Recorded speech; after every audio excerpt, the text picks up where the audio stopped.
as far as we've been entrusted with these talents.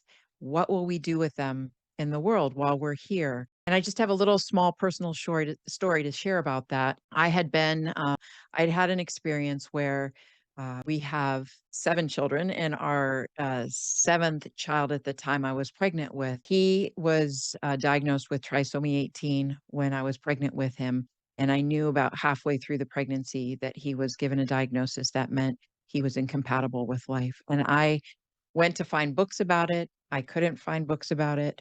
And it was on my heart to really share our experience through the medical appointments. And I wanted to write a book after our time with him. We did go full term. He lived 2 days.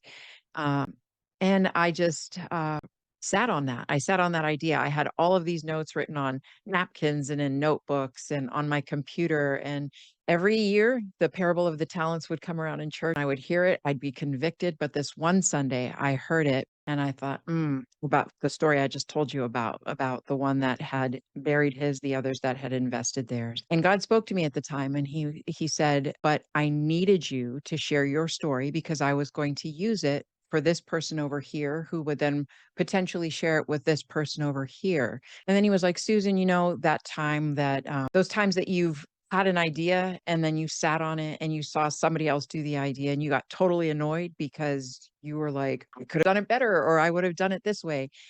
Well, God was like, of course you could have, because I gave you everything that you needed to do what I asked you to do. But this person over here, they gave me their yes and they did it. And my understanding of it was that there are times that God needs something in the world. And so he'll give you an idea for it. And if you sit on that idea, that's your freedom. He will never force it, he will always invite. But he may go to somebody else and give them a similar idea just to get it in the world. And so that prompted me into action. I actually did write the book.